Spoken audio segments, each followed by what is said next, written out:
Szeretettel köszöntök én is mindenkit, és mindenek előtt az előadás címéhez kell egy kis magyarázatot fűznöm.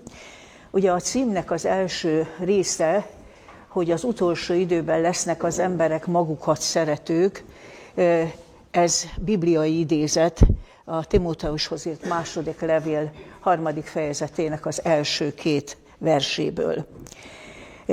Ugye a Bibliában az utolsó idő, vagy végidő, az a Jézus visszajövetele előtti időszakot jelenti, a jelen történelemnek az utolsó szakaszát. És a címnek a második része pedig egy frissen, ez évben megjelent, rosszat mutattam, egy frissen megjelent, ez évben megjelent könyvre utal. Ugye Carl Trueman, a modern én felemelkedése és diadala.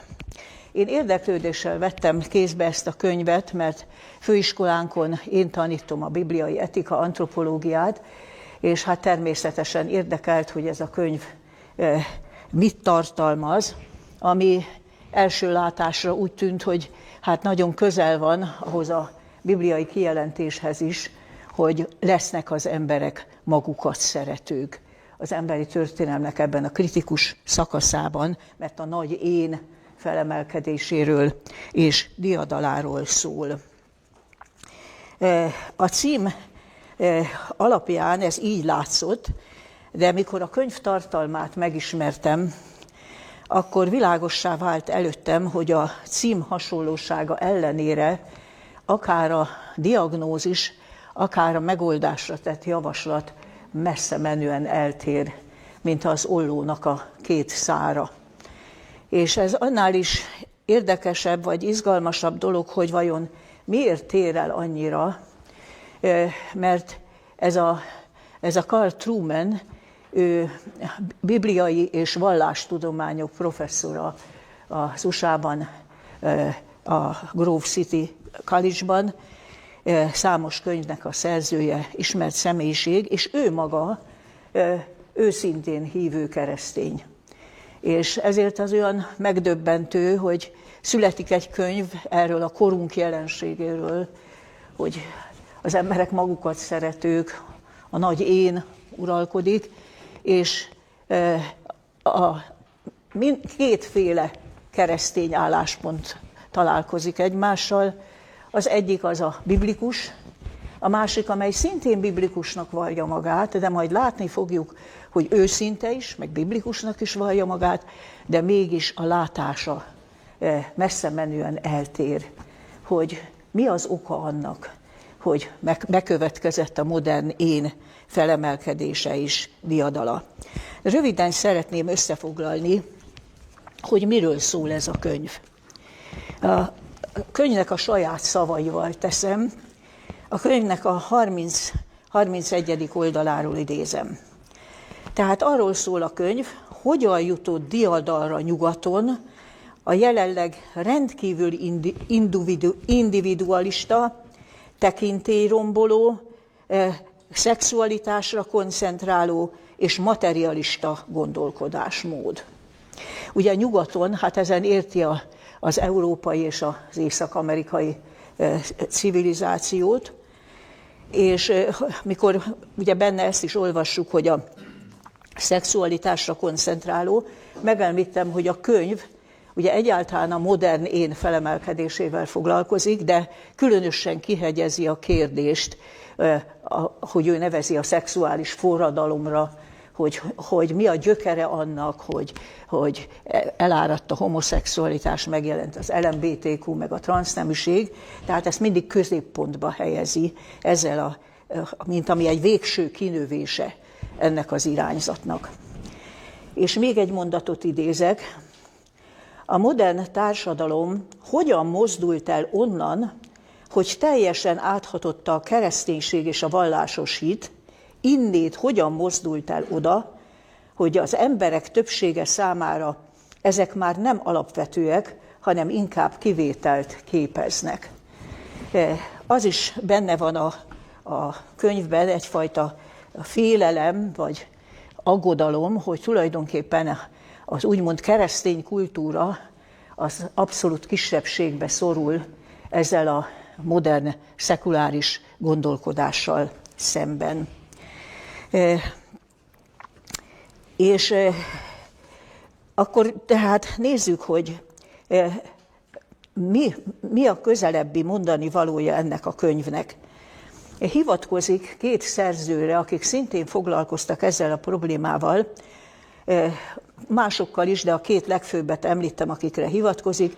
Charles Taylor, egy kanadai filozófus, ő írt egy könyvet ilyen címen, hogy az én forrása, egy másikat pedig így, hogy a szekuláris kor, és bevezetett egy ilyen fogalmat, hogy társadalmi képzelet, hogy kialakul egy társadalmi képzelet, és az hogyan befolyásolja az embereket. Hát ezt egyszerűbben a régi hagyományos kifejezéssel korszellemnek is mondhatjuk nyugodtan.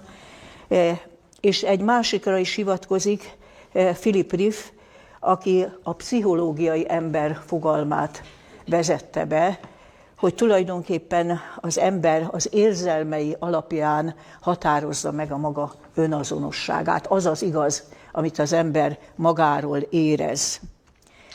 És a szóban forgó átalakulást, amiről ugye idéztem is, hogy hogyan szól róla, ezt ő végeredményben négy gondolkodónak, négy nagy hatású gondolkodónak tulajdonítja, hogy az ő hatásukra alakult ki ez a fajta civilizáció.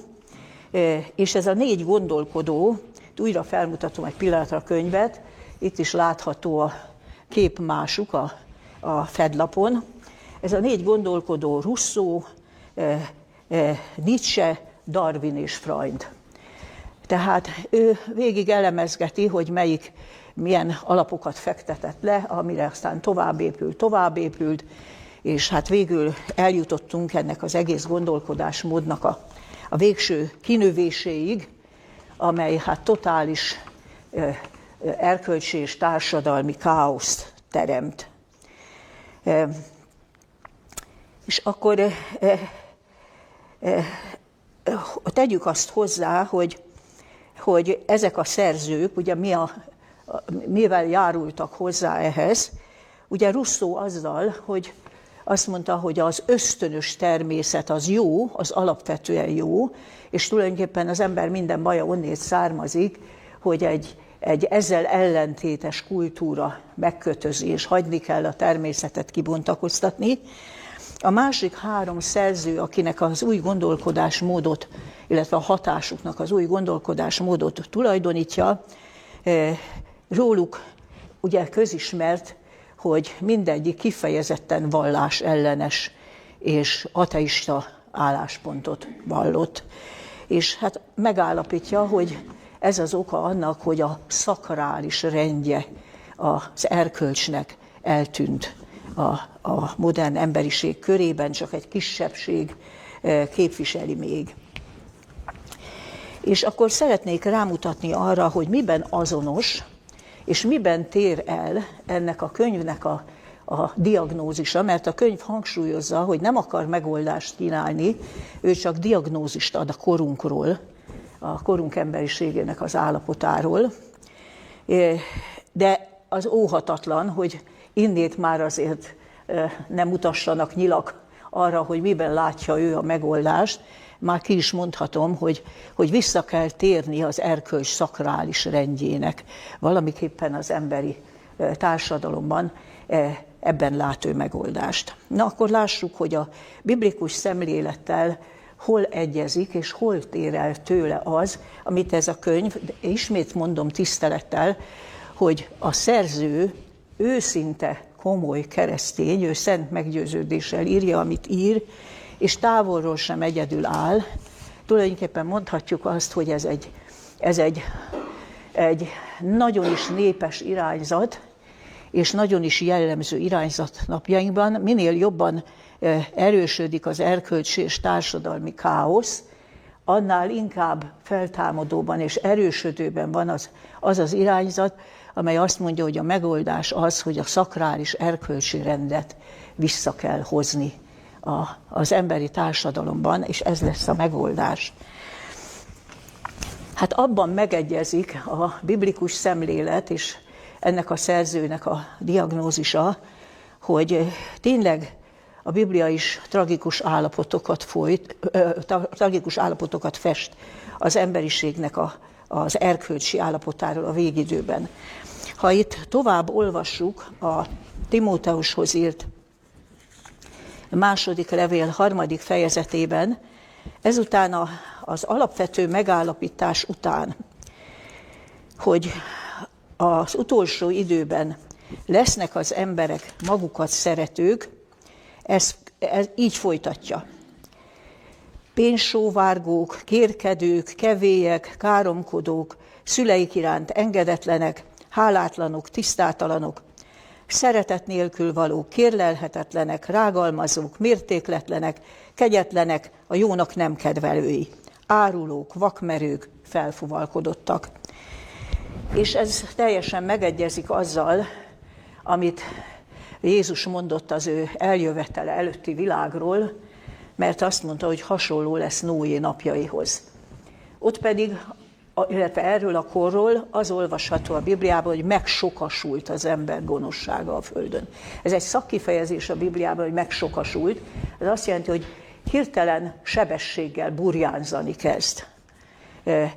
És Jézus ugyanezt mondta a nagy profétikus beszédében is, amikor úgy fogalmazott, hogy az ő eljövetele előtt a gonoszság megsokasodik, elindul ez a nagy sebességű burjánzás, és a szeretet pedig sokakban meghidegül. Még akikben volt, vagy lenne is, kopik, és tűnik el.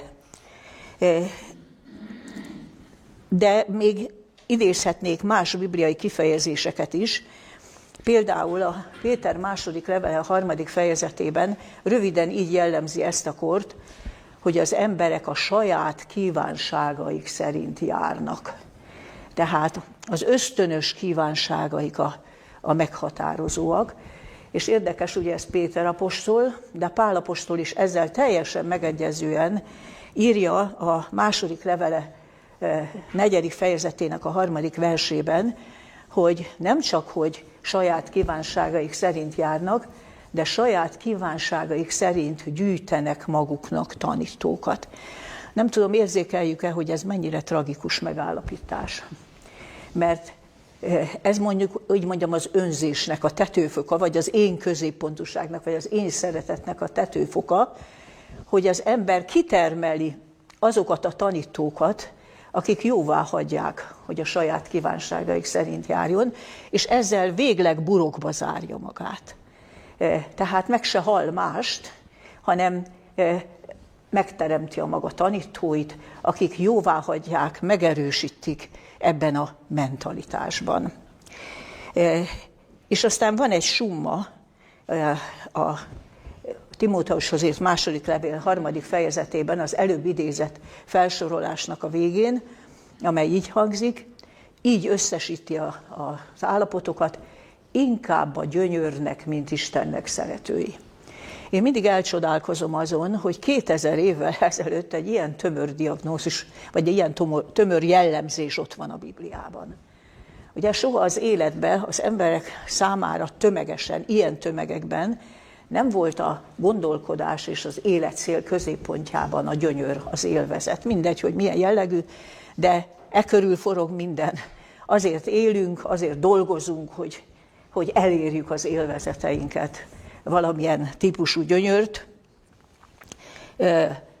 és ezt ilyen tömören leírja, hogy ez az összegzése az erkölcsi állapotoknak, hogy inkább a gyönyörnek, mint Istennek szeretői. És ebben is megegyezik a bibliai diagnózis, meg ennek a könyvnek a megállapítása, hogy Istentől való teljes elfordulás az, ami tömegekre jellemző, mert ugye említettem, hogy Jézus azt mondta, hogy hasonló lesz az a világ Nóé napjaihoz, és Jobb könyve 22. fejezetében azt olvassuk, hogy a vízözön előtti világban ez volt az emberek viszonyulása Istenhez, ezt mondták neki, távozzál el tőlünk. Ugye érezzük, hogy ez azt fejezi, hogy nincs szükségünk rád, távozzál el tőlünk. És hasonlóképpen olvassuk aztán Péter második levele 3. fejezetében, hogy mi Bibliánk így fordítja, hogy kész akarva nem tudják, tehát megfontoltan, szándékosan nem fogadják el, hogy a világ Isten beszéde által teremtetett, tehát a teremtő Isten kiiktatódik a gondolkodásból. És hát Jézus is tette egy olyan kijelentést, hogy az emberfia, amikor eljön, avagy talál-e hitet a földön. Ez az egyik példázatának a végső megjegyzése, ugye Lukás 18:8-ban. És akkor ott kezd eltérni a dolog egymástól, hogy mi az oka ennek. Mert valóban ilyennek festi le a Biblia, ez a könyv is azt hangsúlyozza, hogy Istentől való elfordulás, még idézi itt Szolzsenyicint is, hogy hát mindennek az oka az Istentől való elfordulás, és hát, hogy az erkölcsi állapotok katasztrofálisak. Ebben nincs különbség a két megközelítés között, de az oknál már annál inkább. Ugye ő oknak ezt a 4 gondolkodót teszik meg, ők lesznek a 4 bűnbak, akik megfertőzték az emberiséget egy ilyen gondolkodásmóddal, ami ehhez az eredményhez vezetett. De szeretném megkérdezni, hogy igaz-e az, amit idéztem, hogy úgy fogalmazott, hogy jutottunk onnét ide, hogy eredetileg a kereszténység teljesen áthatotta a kultúrát, a gondolkodást. Én egy kérdőjelet tennék ez elé. Valóban így volt? Így volt a középkorban? Így volt a modern gondolkodás elindulása előtt? Hát tessék olvasni mondjuk Petrarca szonetteket, Michelangelo szonettjait, aki élt a 16. századi Itáliában, vagy olvassuk el Rotterdami Erasmus Balgaság dicsérete című könyvében, ami 1509-ben született, hogy hogyan festi le, hogy a keresztény erkölcsnek mennyire volt helye ebben a világban. Ez egy ilyen utólag visszanéző, illuzórikus kép. Ugye egyébként, ha valaki nem hallotta volna, ma van egy ilyen frazeológia váltás, még az én fiatal koromban senki nem kérdőjelezte meg azt a jelzőt a középkor előtt, hogy sötét középkor. Ma már szeretik ezt a kifejezést használni, hogy virágzó középkor. Azt értik ezen, hogy akkor az emberiség egy tömb volt, egyféleképpen gondolkozott, össze lehet fogni az emberi társadalmat, és most meg egy káosz van, szerteszét töredezés mindenben. Ez a szerző is írja, hogy lehet válogatni a vallások között, óriási a kínálat ebben is, mint minden másban, és a keresztény felekezetek között is. Hát ezekhez képest ők egységes, virágzó középkorról beszélnek. De ez a megjegyzés igencsak megkérdőjelezhető. Mert azt kell mondanunk, hogy tulajdonképpen az ellenhatása született meg a középkori vallásosságnak, ennek a középkori idézőjelbe tett keresztény kultúrának. Ugye például hadd említsem meg, hogy ugye az egyik atya a modern gondolkodásnak, a felvilágosodás irányzatának az egyik elindítója, Voltaire, mélységesen megbotránkozott a kereszténységben. Talán az egyik megjegyzését hadd idézzem, ezt írja: valamennyi vallás közül minden bizonnyal a kereszténységnek kellene a legnagyobb türelmességet sugallnia napjainkig mégis a keresztények voltak a föld valamennyi lakója közül a legtürelmetlenebbek. Utal itt a hihetetlen, hosszú ideig tartó, tömeges eretnek üldözésre, a mágiák sokaságára.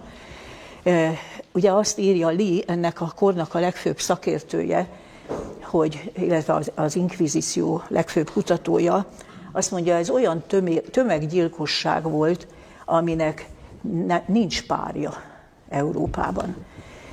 És ma ugye emlegetik a sztálinizmus meg a nácizmus áldozatait, de egész biztos, hogy a középkori inkvizíció áldozatai meghaladják ezt a számot, mert ez nem egy időszak volt, hanem évszázadokon át folyt tömegesen.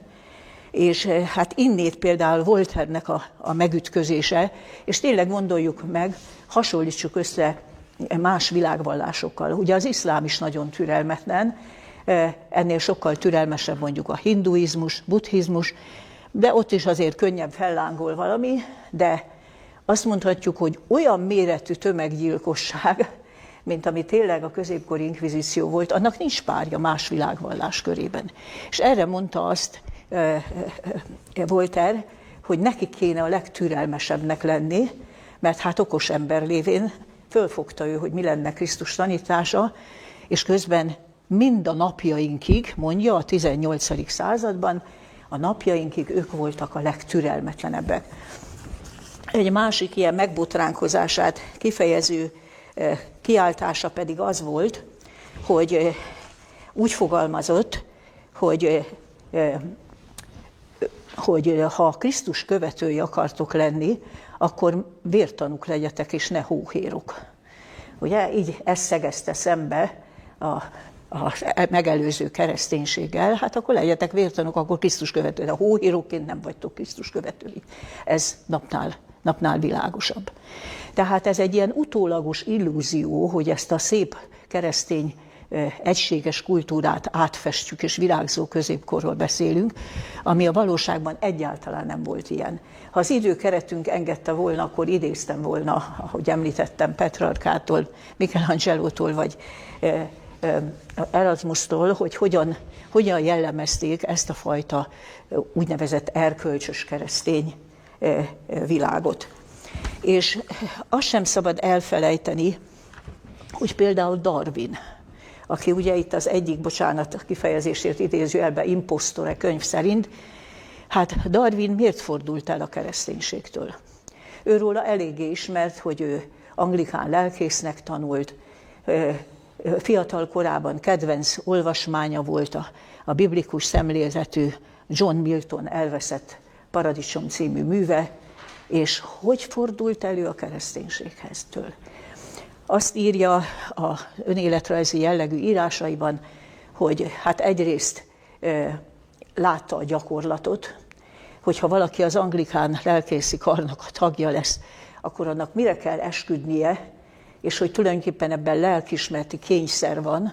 Ha véletlenül nem egyezik meg a saját felfogásával, akkor egyébként mindenki más hamis esküt kénytelen tenni, ha ennek a testületnek a tagja akar lenni. A másik pedig a tanításban is megbotránkozott, majdnem szó szerint idézem a szavait, azt mondta, hát hogyan kívánhatja valaki, hogy a kereszténység igaz legyen, hiszen akkor apám, a testvérem és a legtöbb barátom, hát azok örökké égni fognak a kárhozatban a keresztény tanítás szerint. Azt mondja, ez pedig szörnyűséges tanítás. Ugye szegény Darwin nem ismerhette, nem jutott el hozzá az a tudás, hogy a Bibliában egyáltalán nincs szó örökké égő pokolról. A kereszténység eredeti alapdokumentumában ilyen nincs. Ő meg ezen annyira megrendült, hogy elfordult a kereszténységtől. Azt is írja, hogy nagyon nehezen adta fel a hitét. Azt mondja, lassan kerített hatalmába a hitetlenség. És az pedig téves legenda, hogy Darwin halála előtt megtért volna, és Isten hívővé lett volna. Szó sincs róla, közvetlen halál előtt írta egyik levelében, én egyáltalán nem hiszem, hogy valaha volt bármilyen isteni kinyilatkoztatás, ebből következően nem hiszek a kereszténységben, nem hiszem, hogy Jézus Isten fia. De nagyon igazságtalanok lennénk, hogyha nem látnánk, hogy ezeket az embereket, mind a négyet, akit említettem, a kereszténységnek a kudarca, a kereszténységnek a visszataszító és felháborító dolgai késztettek arra, hogy szembeforduljon a kereszténységgel. Szóval nem arról van szó, hogy ők feldúlták azt a szépen jól rendezett erkölcsös keresztény világot egyáltalán. És azt ne feledkezzünk el arról sem, amit a Biblia mond, hogy létezik egy bizonyos ős ellenség, akit így jellemez, például Jelenések könyve 12. fejezetének a 9. versében, hogy mind az egész föld kerekségét elhiteti. Ha az egyik csalása már nem megy, mert ugye az biztos, hogy az induló felvilágosodás, aztán francia forradalom, ez egy totális lázadás volt az egész középkori rendszer és erkölcs és vallás és Isten ellen. Ezt a szellemet már nem lehetett visszagyömöszölni a palackba, akkor meglovagolta ennek az ellenkezőjét, megint elhiteti mind az egész föld kerekségét. Ugye a Biblia erről úgy ír, hogy azt hiteti el az emberekkel, hogy az Ó és Új Szövetség, ez a két próféta gyötörte a föld lakosait. Hogy a vallás jármát kell lerázni, akkor lesz az ember szabad és találja meg önmagát. Tehát még egyszer, ez ellenhatás volt. Ez az irányzat ellenhatás volt. És nem arról van szó, hogy ők minden rossznak a elindítói és a szerzői. És akkor azt a kérdést is tegyük fel, hogy mi a megoldás. Említettem, hogy a szerző finoman utal arra, bár hangoztatja, hogy ő megoldást nem kínál, csak ő diagnózist akar adni, meg eligazodást, hogy honnét erednek ezek a korunk jelenségei, de mégis arra utal, hogy így fogalmaz, hogy az embernek az erkölcsiségét leginkább a közösségi tudat határozza meg, és hát ezért kell az egyházaknak, erős közösségeknek lenni, hogy az emberek erkölcsi tudatát meg tudják határozni, és hogy tulajdonképpen vissza kell hozni a szakrális rendet, transzcendens alapú erkölcsre van szükség, aminek tekintélye van az emberek között. És az a különleges, hogy tulajdonképpen egy profétikus kijelentést találunk ugyanitt a Timóteushoz írt második levélben, amely utal arra, hogy majd ebben keresik a megoldást. Amikor már széthullik szinte ez a modern civilizáció, mert teljes az erkölcsi káosz, nincs cement, nincs kötőanyag az emberek között, akkor az következik ezután, amit a Timóteushoz írt második levél 3. fejezetének az 5. verse így fogalmaz, hogy ezek a tömegek, közvetlen előtte mondja a 4. versben, hogy inkább a gyönyörnek, mint Istennek szeretői, de így folytatja, akiknél megvan a kegyesség látszata, de megtagadják annak erejét. Tehát ez egy fordulatra utal. Ugye azok, akik nem voltak Isten szeretői, inkább a gyönyörnek szeretői, egyszer csak felveszik magukra az Istenfélelem, a vallásosság látszatát, de azt mondja, az erejét megtagadják. Arról nem az a valódi kereszténység érvényesül ebben, ami az éntől meg tud tényleg szabadítani, a nagy önző zsarnoki éntől. Ahogy Jézus mondta, hogy ha a fiú megszabadít titeket, valósággal szabadok lesztek. Vagy ahogy Pál írja, hogy a Krisztus evangéliumának a megértése nála azt idézte elő, hogy élek többé, nem én, ez a nagy énnek nem vagyok többé a rabszolgája. Tehát ilyen ereje ennek a kegyességnek nincs, ez csak annak a látszata, de az ereje nem érvényesül. És itt szeretnék arra rámutatni, hogy hát akkor mit csináljunk? Tulajdonképpen ölbetett kézzel nézzük ezt a bomlást, romlást és széthullást. Azt értjük meg a Szentírásból, hogy tulajdonképpen csak két dolgot tehet a valóban biblikus értelemben, evangélium értelemben hívő keresztény. Az egyik a példaadás, az abszolút intaktnak lenni az evangéliummal ellentétes befolyásoktól. Ezt a Filippi levél második fejezetében Pál apostol így fogalmazza meg: legyetek fedhetetlenek és tiszták az elfordult és elvetemedett nemzetség közepette, akik között fényletek, mint csillagok a világon. Elég világos útmutatás? Ez az egyik, amit tenni lehet. Legyetek, micsoda erős szavak, fedhetetlenek, tiszták. Reálisan mondja, milyen a környezet, az elfordult, elvetemedett nemzetség közepette, akik között fényletek, mint csillagok a világon. A másik pedig az érvelés. és az evangélium eszméivel való érvelés. És nem létezik olyan eszköz, hogy valamilyen külső erőnek a segítségével, vagy valami ideológiai kényszernek a segítségével ezt a szellemet visszagyömöszöljük a palackba. Ilyen nincsen, nem lehetséges. Egyszerűen, tényszerűen nem lehetséges. És Isten módszerével nagyon ellenkezik. Valamikor, ugye Pascal ezt írta, a minden szelídséggel intéző Istennek az a módszere, hogy az értelembe észokokkal, a szívbe meg kegyelmes segítségével ülteti el a vallást, de ha kényszerrel akarják ezt tenni, akár ideológiai, akár fizikai kényszerrel, akkor nem a vallást ültetik el benne, csak a félelmet, és csak egy látszat igazodást. És hozzáteszem azt is, hogy ugye például ennek az irányzatnak, amely egy szakrális rendet akar visszahozni az erkölcs tekintetében, egy tekintélyelvű erkölcsöt, transzcendens alapozású erkölcsöt. Ennek az egyik megnyilatkozása volt, hogy a közelmúltban Amerikában, Louisiana államban a kormányzó aláírt egy rendeletet.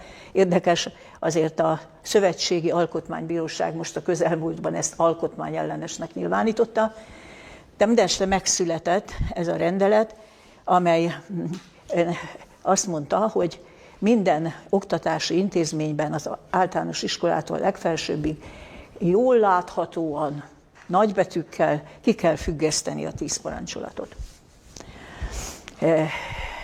Megkérdezem, hogy Isten így akarja elfogadtatni?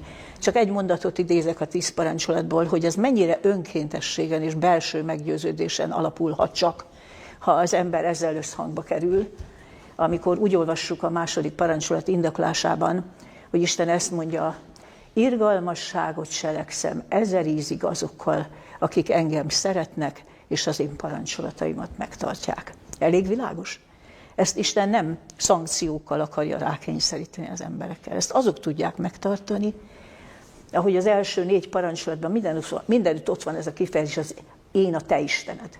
Akinek az Isten az ő személyes Istene, és aki azt mondja, engem szeretnek, és az én parancsolataimat megtartják. Ezt más módon átplántálni az emberekbe nem lehet.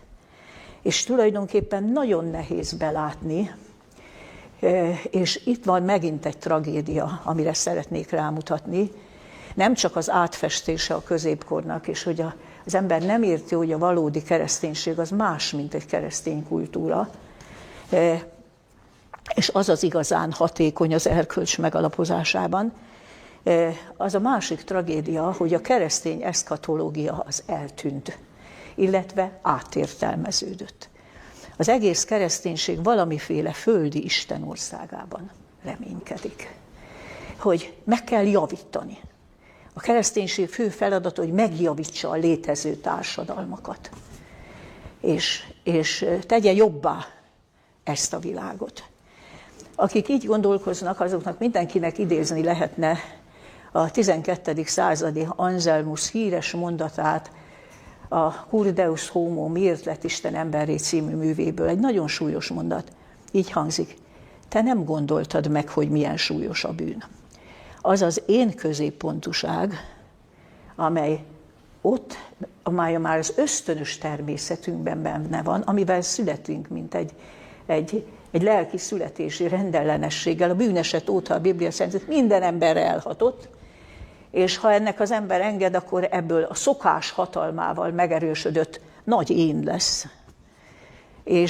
És hogy ezt nem lehet emberi eszközökkel gyógyítani, és ha beáll az az állapot, amit ugye így fogalmaz a Biblia, megsokasul a gonoszság, felgyorsulva elkezd sokasodni, akkor itt nincsen mentség. Akkor itt, mint a törvény, jön be az, amit Jakab 1.15 így mond, hogy a bűn pedig teljességre jutvalt halált nemz. Ugye a Biblia szerint a bűn az nem egy relatív fogalom, nem egy viszonylagos fogalom, hogy minden vallásnak, minden társadalomnak, kornak van valami etikai kódexa is, ami azzal nem egyezik, az a bűn. A Bibliában nagyon precíz definíció van arra, hogy mi a bűn. A bűn az Isten szeretett törvényének az ellentéte, a negatívja. és a szeretetet is másképp határozza meg a Biblia, mint ahogy az ember általában gondolja. Az nem érzelem alapú dolog, az egy erkölcsi viszonyulás a másikhoz, és a Biblia azt mondja, azt jelenti, hogy mindig megelőzi a te az ént. Ugye, hát nagyon sokféleképpen mondja, ne keresse senki a maga hasznát. Jézus azt mondta, amit szeretnétek, hogy veletek tegyenek, ti tegyétek ővelük. Vagy azt olvassuk a római levélben, hogy senki sem magának kedvezzen, hanem ki az ő fele barátjának, annak javára, épülésére. Megint másik helyen azt mondja, senki sem azt keressen az övé, hanem mindenki azt, ami a másé. És hát erre szoktam én azt mondani itt a főiskolai tanítás során, hogy ezt még egy kisgyerek is megértheti szinte, hogy tulajdonképpen milyen egyszerű lenne, ha mindenki ezt az ilyen értelemben vett szeretetet gyakorolná, hogy előbb mindig a másik, aztán én. Járna rosszul valaki egy olyan emberi közösségben, ahol mindenkinek ez az alapelve? Hát egész biztos, hogy tulajdonképpen a Biblia szerint önszeretetre semmi szükség nincs. Az önszeretet az egy degenerációja a szeretetnek, mert a szeretet fogalma a Bibliában eleve azt jelenti, hogy a másikra irányul. És én a másik után teszem magamat. Tehát az már egy degeneráció, mikor a szeretet az ember magára irányítja. De hát ugye a mi korunkban divatos pszichológiában is a szeresd magadat elv, és amikor ez uralkodóvá válik, amikor az emberek magukat szeretők tömegesen, ez már a bűn megsokasodása, felgyorsulása. És Jakab 1.15 kimondja a természeti törvény erejével, a bűn pedig teljességre jutva halált nemz. Hát nézzünk körül, annyira sokféle krízis gyötri a mi világunkat. Ez az összeborulása a láncreakciónak, amit ez elindít. Sem a természet világát nem tudjuk tisztelni, azt is az önző, profitorientált gondolkozással viszonyulunk hozzá. Ember az embert sem, és az eredmény az, amiről rengeteget hallunk és olvasunk, hogy a jelenlegi emberi civilizáció az összeomlás szélén áll. De az embernek ezt nagyon nehéz elfogadni, hogy tulajdonképpen az emberi történelem kudarccal végződik, mert a Biblia azt mondja, hogy azzal végződik, és csak egy isteni beavatkozás és szabadítás tud rajta segíteni. De az ember mindig szeretné elhitetni magával, hogy ő mégiscsak győzelmes lesz, és a kereszténység nevében meg pláne, hát a kereszténység az arra van ítélve, hogy győzelmes legyen, az rendbe hozza a világot. Mert az a tanítása Jézusnak, amit a legjobban elfelejtett a kereszténység, hogy az én országom nem e világról való. Ezzel Jézus kimondta azt, hogy ezt a világot nem lehet megjavítani. Itt lehet ebbe belehozni egy kis világosságot, egy kis új kovászt, de egészében megjavítani nem lehet. Mert igaz az, amit Anselmus mondott, te nem gondoltad meg, hogy milyen súlyos a bűn. És ezt az ember nem akarja elfogadni, nem akarja tudomásul venni. És itt szeretnék idézni egy pár sort, talán többeknek ismerős ez a név, és az lesz az érdekes, hogy ez mikor született ez a pár sor, 1941-ben, majdnem 100 évvel ezelőtt. Ő már akkor így látta. Ma sokkal inkább így van. Ez a Csia Lajos református lelkész volt, bibliafordítással is próbálkozott, és ő a következőket írta 1941-ben. Mert ugye a Biblia szerint mi lesz az a bizonyos Deus ex machina a legkritikusabb ponton? A legkritikusabb ponton a Krisztus hatalommal és dicsőséggel való visszajövetele, igazságszolgáltatása és megmentésre, szabadításra. És ő ezt írta erről: Jézus visszajöveteléről még vallásos körökben sem szokás beszélni. Ige hirdetésünkből, vallástanításunkból majdnem hiányzik.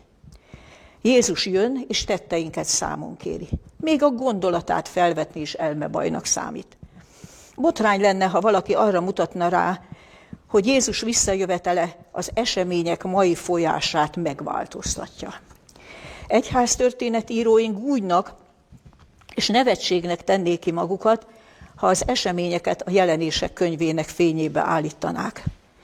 Pedig Jézus visszajövetelének a tagadására sem tudományos, sem erkölcsi, sem semmiféle értelmes ok nincs. sokan megharagudnának, ha hitetlen embereknek mondanánk őket, de az ő istenük aranyba zárt erekje, az ő istenük halott. Ezt a gyakorlati istentagadást nevezi a világ józanságnak. Itt a világ legképtelenebb józanságával állunk szemben, írja Csia Lajos ennyi idővel ezelőtt. És itt szeretnék rámutatni arra, hogy az is káros hatású volt, elvette a Krisztus visszajövetelének az örömhír, végső megoldás, szabadítás jellegét, hogy az apostoli hitvallás, amit ugye hát minden felekezet istentiszteletén hangzik, és ami nagyon ismert, hogy szól Krisztus eljöveteléről. Hát ezt gondolom sokan tudják fejből. Krisztus feltámadástán felment a mennybe, onnan részen eljövendő ítélni eleveneket és holtakat. Hát szeretném megkérdezni, ki vágyakozik akkor Krisztus eljövetelére? Hát egy ilyen komor hangulat száll az emberre, jön ítélni eleveneket és holtakat, hát minek kívánjam én ezt, hogy jöjjön. Tehát ma már világosan látjuk, hogy ez nem így van, hogy Krisztus eljövetele vet véget a világnak. Az emberek jól csinálják, de egyszer csak jön és beleavatkozik és véget vet. Nem, hanem az ember hozná magára a véget. Ahogy Jézus mondta, hogy beletorkollik a jelen történelem egy olyan nyomorúságos időbe, amilyen nem volt, mióta nép kezdett lenni, és még megtetézte azzal, hogy ha azok a napok meg nem rövidítetnének, egyetlen ember sem menekülhetne meg. Ezt az ember idézi elő. Ézsaiás könyve 24. fejezetében egy olyan drámai képet olvasunk, itt már csak a legvégét szeretném idézni ennek az ige szakasznak, a 24. fejezetből. Azt mondja a 17. verstől a 20-ig. Rettegés, verem és tőr vár rád földnek lakója.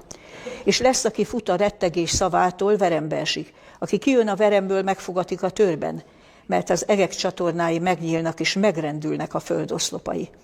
Romlással megromol a föld, töréssel összetörik a föld, rengéssel megrendül a föld. Inogva meging a föld, miként a részeg, meglódul, mint a kaiba. Ránehezedik bűne és elesik, és nem kél fel többé. Én ennél tragikusabb vagy drámai sorokat elképzelni sem tudok, és ebből hoz szabadulást és megmentést, ezen a kritikus ponton Krisztus visszajövetele.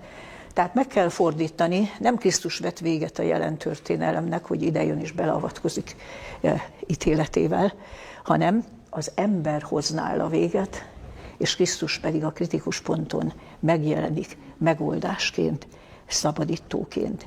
De ez a fajta eszkatológia eltűnt a keresztény köztudatból.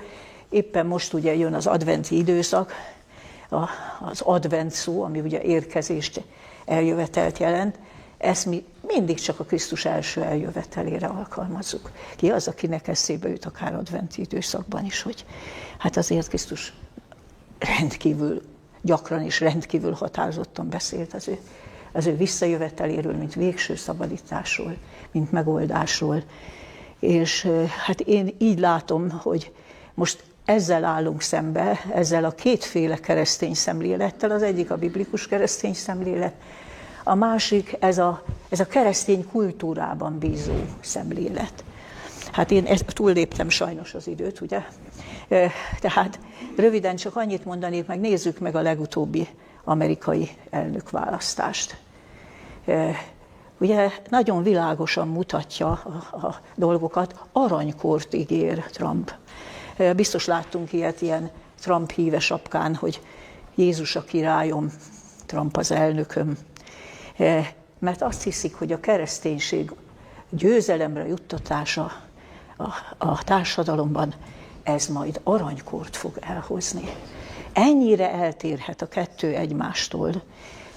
Az eredeti evangélium, a biblikus keresztény gondolkodás és a keresztény kultúrában bízó gondolkodás. Hát sok mindent mondhatnék még, de nem rontom tovább a programunkat, úgyhogy én itt befejezem, és ha volna valakinek valami kérdése vagy hozzászólása, tegye meg.